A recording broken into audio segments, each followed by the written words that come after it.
are here with us this afternoon. Sa ulit, maayong hapon. As I've said, it is so good to be back. During my 6 years as Vice President, we did a lot of programs in Mindanao very, very quietly. Some of you might have known of those programs. But Angat Buhay has worked very, very quietly in the communities, not just in Mindanao, but all over the Philippines. Sa Mindanao lang po, we have done so many programs, like we have supported several women communities here. The Weavers of Marawi, the Weavers of Lake Cebu, the Weavers of Lamitan in Basilan. We have also built several dormitories inside public high schools here in Mindanao to help improve attendance rates of public high schools, because we learned that one of the biggest reasons for the very high dropout rates is that children have to walk very, very far just to go to school. So we were able to build several dormitories in Siayan, in Zamboanga del Norte. We were able to build 2 dormitories in Sumilao, in Bukidnon. And outside of Mindanao, we also built dormitories in several places in Eastern Samar and Negros Oriental.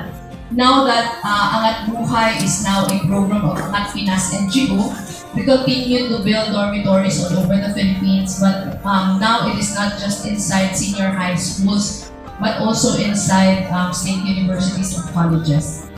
And we have been getting tremendous results. Masyado pong masaya yung mga programang ginawa namin dito sa Mindanao, even in the most difficult of situations. Like Xavier University has been a very able partner during the Marawi siege. Day 2 of the siege, we already set up relief operations here in Xavier University. So thank you very much to Xavier University for partnering with us. When we built Angat Buhay Village in Zone 7 of Barangay Songkongan in Marawi, it was also with Xavier University that we partnered with. We were able to build about 100 houses for the IDPs of Marawi. So again, thank you very much to Xavier University for partnering. Aside from those programs, we have been helping farmers, fisher folks, women, indigenous peoples, through livelihood programs, capacity building. I don't know if any one of you has ever participated in 2 runs of Angat Buhay Youth. Within Angat Buhay Youth Mindanao and Angat Buhay Youth Farm. Parang pareho dito yung konsepto. It was a capacity building training, but at the end of I think 3 or 4 day training, we also asked the different groups to pitch programs, and we helped fund the programs we pitched. So as Ambassador told us earlier, I was telling her after the deliberations, I did not envy her assignment at all. Listening to all of you pitching the programs, I know that it was going to be a very difficult assignment to just be choosing a few among the many brilliant presentations. So as Ambassador mentioned earlier, the deliberations will continue. Sobrang hirap kasi to cram everything in 10 or 15 minutes. So nag-top 5 muna, but we are hoping that we will be able to partner still with some, if not most, of the groups who pitch their programs. Pero why are we doing this? Hindi kailangan ng posisyon. We have been doing a lot of programs when I was still Vice President. But one of the things that we realized, especially here in Mindanao, is that there are a lot of opportunities still for civil society to thrive. Maraming mga non-government organizations, youth organizations, pero parang kulang yung seats at the table. When I say na kulang yung seats at the table, parang kulang pa yung synergy between government and the civil society.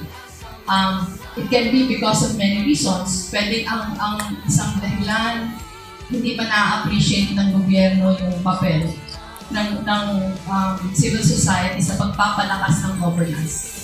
And that is one of the things that is one of the beliefs that we share in common with the Embassy of the Kingdom of Netherlands. The acknowledgement that civil society plays a vital role in strengthening democracy, the realization that strengthening democratic institutions is vital to the protection of human rights and the progress of any nation. Kapag tinignan natin yung mga bansa na malaki yung improvement as far as democracy is concerned, meron lang isang pareho sa kanila. And yung isang pareho sa kanila, if you look at the South American countries right now, na nag-i-improve yung kanilang democratic institutions, one of the common thread is that civil society is very active. So now that I'm out of government, that is my dream. Na we continue empowering communities. We continue with our capacity building initiatives. We continue encouraging people and inspiring people to have ownership of the problems of the community. Dati kasi pag may problema, asa lahat sa gobyerno. Pero ngayon, hindi dahilan yung walang pera na hindi makapag-ambag. I don't know if you already heard me say this a million times, even when I was still Vice President, na walang maliit na ambag. Lahat mahalaga. And that is exactly what we're doing now. We're not dreaming of changing the world. Ang sa atin lang kung saan tayo makakamake ng difference, that's where we engage. I keep telling my staff that, there are a lot of roadblocks being thrown our way. Pero pag may ganun ang tinatapon sa daan natin, hanap na lang tayo ng ibang dadaanan basta makatulong pa din. If you can only change the life of one person, pwede na yun. Malaking bagay na yun. And that is what everyone is aspiring for. Diba? Listening to all the projects being pitched earlier, parang you cannot help but parang your heart will swell with pride na ang daming mga taong gusto makatulong. And we are very honored and we are very grateful to the Embassy of the Kingdom of Netherlands for partnering with us in this endeavor. Thank you, Ambassador. Thank you, Ambassador, for trusting us.